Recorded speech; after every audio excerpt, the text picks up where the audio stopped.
16 अप्रैल 2023 प्रातः मुरली। ओम शांति। अव्यक्त बाप दादा रिवाइज कोर्स 3 अप्रैल 1994 मधुबन से। मुरली का शीर्षक है संतुष्टता का आधार, संबंध, संपत्ति और सेहत यानी तंदुरुस्ती। आज दिलाराम बाप अपनी सदा संतुष्ट रहने वाली संतुष्ट आत्माओं व संतुष्ट मनियों को देख रहे थे। ये रूहानी मनियों की चमक सारे दरबार को चमका रही हैं। संतोषी आत्माएं स्वयं को भी प्रिय और सर्व को भी प्रिय और बाप को तो प्रिय है ही। तो ऐसे होना क्योंकि इस श्रेष्ठ ब्राह्मण जीवन में अप्राप्ति का नाम ही नहीं है। सर्व प्राप्ति संपन्न आत्माएं हो तो जहाँ सर्व प्राप्ति है वहाँ सदा संतुष्टता स्वतः और स्वाभाविक है ही। नेचुरल स्वभाव उसका संतोष का है और संतुष्टता का स्वरूप व स्वभाव निजी संस्कार ऐसा श्रेष्ठ है जो असंतुष्ट आत्मा को भी संतुष्टता का वाइब्रेशन वायुमंडल संतोष वायुमंडल में बदल देता है। इस संगम युग में विशेष बाप दादा की देन संतुष्टता है। संगम युग की देन संतुष्टता है। एक संतुष्टता की विशेषता और विशेषताओं को भी सहज अपने समीप लाती है। एक ये जो संतुष्टता की विशेषता है बाकी सब विशेषताओं को सहज ही समीप लाती है। लेकिन सदा संतुष्ट हो, परिस्थिति कितनी भी बदले लेकिन संतुष्टता की स्थिति को परिस्थिति बदल नहीं सकती। परिस्थिति है ही बदलने वाली, लेकिन स्वयं संतुष्टता की स्थिति सदा प्रगतिशील है। आपके आगे कैसी भी हिलाने वाली परिस्थिति ऐसे ही अनुभव होती है जैसे पपेट यानी कठपुतली। सो देखते हो ना, होता सब कुछ है लेकिन होता पपेट है। तो कैसी भी परिस्थिति पपेट शो लगता है। वह आजकल का फैशन है कार्टून शो, ये अच्छा लगता है ना। होता तो शेर भी है, बिल्ली भी होती है, लेकिन होता क्या है? कार्टून। कहानी पूरी होती है लेकिन है कार्टून की स्टोरी, रियल नहीं है। कभी भी कोई भी परिस्थिति आए तो यही समझो एक बेहद के स्क्रीन पर कार्टून शो चल रहा है, वह पपेट शो चल रहा है। तो वह देख कर के परेशान होंगे कि मनोरंजन करेंगे।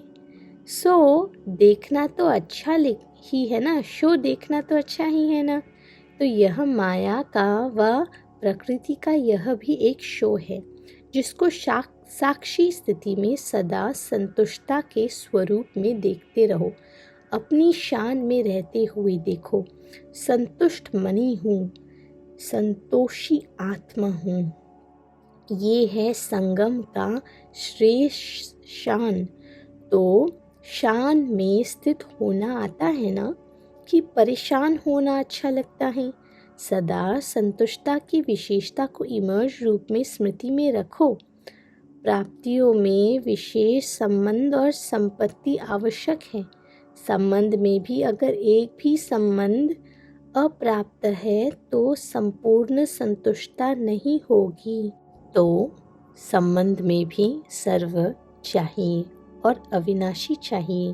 अगर कोई भी संबंध विनाशी है तो अप्राप्ति और असंतुष्टता स्वतः हो जाती है।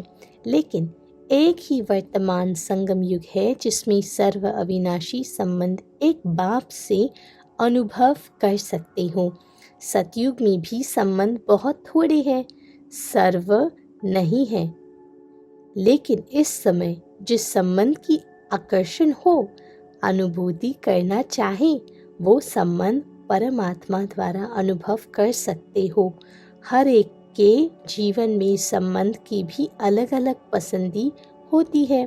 किसको बाप का संबंध इतना अच्छा नहीं लगेगा, फ्रेंड ज़्यादा अच्छा लगेगा, लेकिन एक समय पर और एक से सर्व संबंध प्राप्त है। सर्व प्राप्ति है कि कुछ रहा हुआ है। पीछे बैठे हुए क्या समझते हैं, आज नए नए को आगे बैठने का चांस दिया है। अच्छा, जो इस कल्प में इस बार पहली बार आए हैं वो हाथ उठाओ, भले भले पधारे। बाप दादा भी पद्मा गुना स्नेह संपन्न वेलकम कर रही हैं। नए होते भी कल्प कल्प के अधिकारी है, ये तो समझते हो ना। बाप दादा सदा कहते हैं, बड़े तो बड़े हैं लेकिन छोटे समान बाप है। इसलिए सदा अपने रूहानी बेहद के संपूर्ण अधिकारी के निश्चय और नशे में रहो। बेहद के संपूर्ण अधिकारी के निश्चय और नशे में रहो। बेहद का नशा है, हद का नहीं रखना। बेहद है बाप, तो बाबा ये कह रही हैं राज, इसको महसूस करें कि बेहद का जो परमात्मा है उस पर मेरा संपूर्ण अधिकार है। ये निश्चय हो मन में, और मेरा उन पर अधिकार है और उनका मेरे ऊपर संपूर्ण अधिकार है। वारिस जो ठहरा, देखो कितने श्रेष्ठ अधिकारी हो जो स्वयं बाप ऑलमाइटी अथॉरिटी के ऊपर अधिकार रख दिया। परमात्मा अधिकारी, इससे बड़ा अधिकार और है ही क्या। जब बीज को अपना बना लिया तो वृक्ष तो समाया हुआ ही है। सर्व संबंधों का भी अविनाशी अधिकार ले लिया, और संपत्ति में भी अगर सिर्फ स्थूल संपत्ति है तो भी सदा संतुष्ट नहीं रह सकते। स्थूल संपत्ति के साथ अगर सर्व गुणों की संपत्ति, सर्व शक्तियों की संपत्ति और श्रेष्ठ संपन्न ज्ञान की संपत्ति नहीं है तो संतुष्टता सदा नहीं रह सकती। लेकिन आप सबके पास यह श्रेष्ठ संपत्तियां हैं। संपत्तिवान हो ना। देखो बाबा पहले सारी संपत्तियों का ज्ञान देते हैं, फिर अधिकार का स्मृति भी दिलाते हैं कि हमारे पास ये सारी संपत्ति हैं, चाहे वो गुणों की संपत्ति हो, सर्वशक्तियों की संपत्ति हो, ज्ञान सर्व ज्ञान की संपत्ति हो, और संबंधों की भी सर्व प्रकार से हमें संपत्ति मिली हुई है बेहद के बाप से। दुनिया वाले तो सिर्फ स्थूल संपत्ति वाले को संपत्ति भव का वरदान देते हैं, लेकिन आप सबको वरदाता बाप सर्वश्रेष्ठ संपत्ति भव का वरदान देते हैं। तो सब संपत्ति है ना कि कोई कम है, तो चेक करें कि क्या मेरे पास सर्व गुणों की, सर्व शक्तियों की, श्रेष्ठ संपन्न ज्ञान की संपत्ति, उससे मैं खुद आत्मा संतुष्ट हूँ। क्या समय पर ये सारी संपत्ति जीवन में मैं आत्मा प्रयोग में ला पा रही हूँ? ये स्वयं से हमें पूछना है।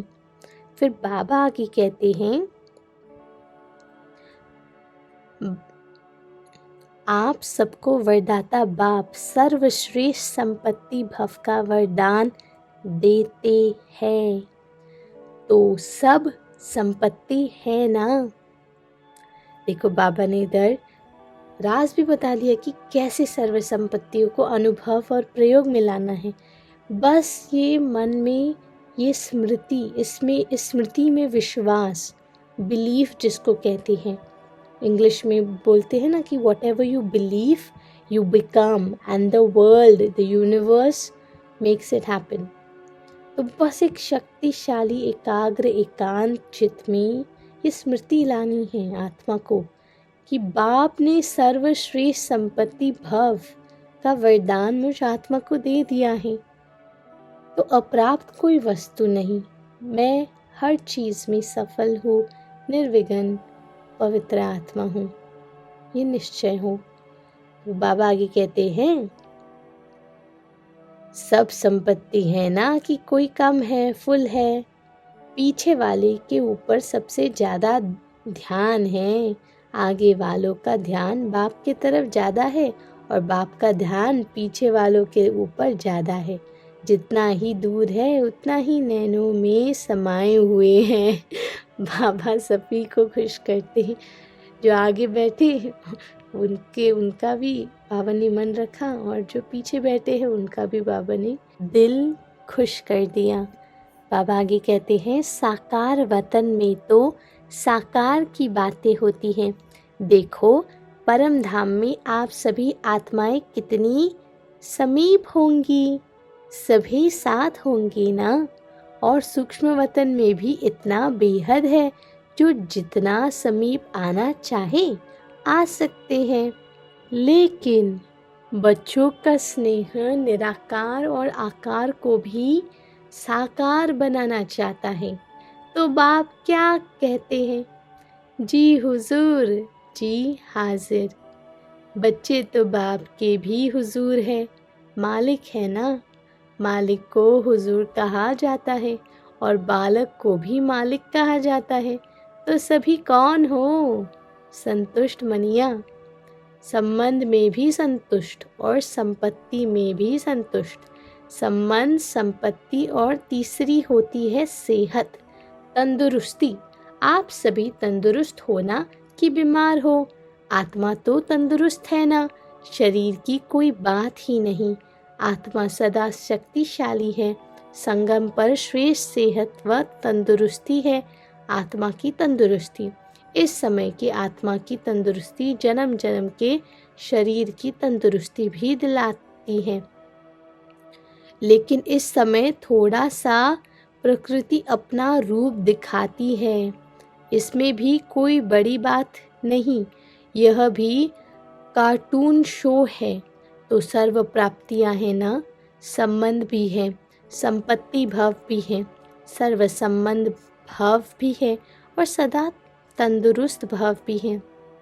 तीनों वरदान वरदाता बाप से मिले हुए हैं। तो वरदानों को समय पर कार्य में लगाओ। सिर्फ वरदान सुनकर खुश नहीं हो जाओ कि हाँ मुझे बहुत अच्छा वरदान मिला, या सिर्फ नोट करके नहीं रखो, लेकिन समय पर वरदान को काम में लगाने से वरदान कायम रहते हैं।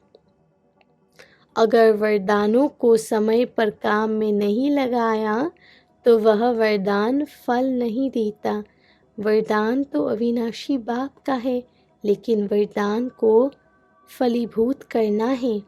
बीज तो है, लेकिन उससे फल कितना निकालते हो वह आपके हाथ में है। कोई सिर्फ वरदान के बीज को देख करके खुश होते रहते हैं, बहुत अच्छा बहुत अच्छा, लेकिन फलदायक बनाओ। और बाबा ने बताया है फलदायक कैसे बनाना है। समय पर वरदानों को काम में लाएंगे तब। अगर वरदानों को समय पर काम में नहीं लाएंगे तो वह वरदान फल नहीं देता। तो बाबा आगे कहते हैं, बार बार स्मृति का पानी दो, वरदान के स्वरूप में स्थित होने की धूप दो। वाह वाह वाह। फिर देखो वरदान सदा फलीभूत होता रहेगा और वरदानों को भी साथ में माना और बाकी वरदानों को भी साथ में ले आएगा। बाबा क्या कह रहे हैं, बार बार स्मृति का पानी दो और वरदानों के स्वरूप की में स्थित होने की धूप दो। माना वरदानों को स्मृति में रखो और उसका स्वरूप में स्थित हो जाओ। फिर बाबा आगे कहते हैं, और वरदानों के फल स्वरूप बन जाएंगे।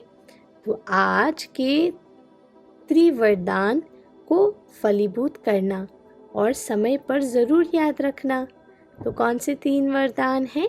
एक तो है संबंधों का सर्व संबंध भव, सर्व शक्ति भव और सेहत भव। तो इन सभी में सारे वरदान आ जाते हैं। संबंधों के वरदान में सारे गुण आ जाते हैं, क्योंकि जो भी संबंध हम निभाते हैं बाबा से, अभी इस संगम पर सारे संबंध बाबा से ही निभाने हैं। हर एक संबंध का अपना अपना गुणों का मिक्सचर है। और फिर शक्ति का भी हमें वरदान उसमें समाया हुआ मिलता है, और सर्वश्रेष्ठ ज्ञान भी। तो 3 मुख्य वरदान है। क्या क्या है, कौन से, पहले रिपीट वापस करते। एक तो है सर्वश्रेष्ठ संबंध भव, सर्व संपत्ति भव, और श्रेष्ठ स्वास्थ्य भव। फिर बाबा आगे कहते हैं ये त्रिवरदान जरूर याद रखना और इन्हें फलीभूत करना। समय पर भूल जाते हैं, पीछे पड़ते रहते हो कि हाँ ये वरदान तो था। वरदानों को जितना समय पर कार्य में लगाएंगे उतना वरदान और श्रेष्ठ स्वरूप दिखाता रहेगा। तो सभी को वरदान मिला ना। अच्छा, चारों ओर के देश विदेश के सर्व संतोषी आत्माओं को, संतुष्ट मनियों को, सर्व प्राप्त संपन्न आत्माओं को, जिन्होंने भी याद पत्र कार्ड आज के दिवस के भी भेजे हैं, तो आज के विशेष दिवस की भी सर्व बच्चों को याद प्यार पदम गुना स्वीकार हो। चाहे दूर बैठकर मन में दिल में मना रहे हैं, चाहे सम्मुख मना रहे हैं, कार्ड व पत्र सब पहले वतन में पहुंचते हैं। तो सभी के पत्र, कार्ड और शुभ संकल्पों की याद, शुभ भावनाओं की याद के रिटर्न में बाप दादा का विशेष याद प्यार और सर्व बालक सो मालिक बच्चों को नमस्ते। अच्छा, दादियों से मुलाकात। सूक्ष्म इशारे की भाषा तो जानते हो ना, जैसे अव्यक्त बाप इशारों की ही भाषा जानते हैं। अव्यक्त वतन में तो नैनों की भाषा और इशारों की ही भाषा है। तो आप भी जानते हो ना, नैनों की भाषा जानते हो। साकार से सीखे हो ना, मुख की भाषा तो सुनी है, अभी है नैनों की भाषा। नैनों की भाषा बड़ी प्यारी है, आवाज़ से परे तो जाना ही है, फिर भी बाप जी हुजूर तो करते ही हैं। अच्छा, अव्यक्त बाप दादा की पर्सनल मुलाकात। पहले बाबा स्वयं और समय पर भरोसा नहीं, इसलिए दृढ़ संकल्प से कमजोरियों को निकाल दो। सभी अपने को विशेष सेवाधारी अनुभव करते हो। विश्व सेवाधारी व विश्व कल्याणकारी वही बन सकता है जिसके पास सर्व शक्तियों का खजाना संपन्न है। तो सर्व शक्तियों का स्टॉक जमा है। सर्व शक्तियाँ है, वह कोई शक्ति है कोई नहीं है, कभी कभी कोई कम हो जाती है। सदा अपने आप को चेक करो कि सर्व शक्तियाँ है वह कोई शक्ति की कमी है। अगर कमी है तो उसके कारण को सोचो, क्योंकि कारण को समझेंगे तो निवारण कर सकेंगे। क्योंकि ये माया का नियम है कि जो कमज़ोरी आप में होगी उसी कमज़ोरी के द्वारा ही आपको माया जीत बनने नहीं देगी। तो वर्तमान समय भी समय प्रति समय माया उसी कमज़ोरी का लाभ लेगी और आगे चलकर जब अंत समय आएगा तो भी वो कमज़ोरी धोखा दे देगी। तो ऐसे नहीं सोचना कि थोड़ी सी कमज़ोरी है, एक ही कमज़ोरी है, बाकी तो बहुत अच्छी हूँ। एक कमज़ोरी भी धोखा दे देगी। इसलिए कोई भी कमज़ोरी अपने अंदर रहने नहीं दो।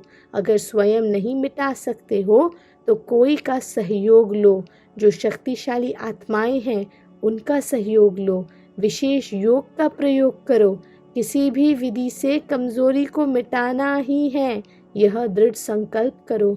यह भी नहीं सोचो कि आगे चलकर हो जाएगा, नहीं, अभी से निकाल दो, क्योंकि स्वयं पर और समय पर कोई भरोसा नहीं है। ऐसे नहीं सोचो कि आगे चलकर ये करेंगे हो जाएगा, नहीं, आपका स्लोगन है अब नहीं तो कब नहीं। तो जो करना है वो अभी करना है, क्योंकि बाप संपन्न है और आपका बाप से प्यार है। तो बाप जैसा बनना ही प्यार का प्रैक्टिकल स्वरूप है। जितना बाप से बहुत बहुत प्यार है, इतनी ही पुरुषार्थ से भी बहुत बहुत प्यार है। बाबा प्रश्न पूछते हैं। बाबा कहते हैं जितना बाप से प्यार के लिए फलक से कहते हो कि 100% से भी ज़्यादा प्यार है, ऐसे पुरुषार्थ के लिए भी कहो। सोचेंगे करेंगे नहीं, सब कमज़ोरियाँ ख़त्म। गे नहीं, शिव रात्रि मनाने आए हो तो कुछ तो बलि चढ़ेंगे ना। बाप दादा सभी बच्चों को संपन्न देखना चाहते हैं। बाप का प्यार है, इसलिए बच्चों की कमी अच्छी नहीं लगती। तो क्या याद रखेंगे कि सदा संपूर्ण रहना ही है, कि थोड़ी थोड़ी कंप्लेन करते रहेंगे। कंप्लेंट ख़त्म, संपन्न बनना ही मनाना है। बाबा कहते हैं वेस्ट को बेस्ट बनाना अर्थात होली हंस बनना। सभी अपने को सदा होली हंस अनुभव करते हो। होली हंस का अर्थ है संकल्प, बोल और कर्म जो व्यर्थ होते हैं उसको समर्थ में बदलना। क्योंकि व्यर्थ जैसे पत्थर होता है, पत्थर की वैल्यू नहीं, रत्न की वैल्यू होती है। तो व्यर्थ को समाप्त करना अर्थात होली हंस बनना। तो व्यर्थ आता है, होली हंस फौरन परख लेता है कि ये काम की चीज़ नहीं है, ये काम की है।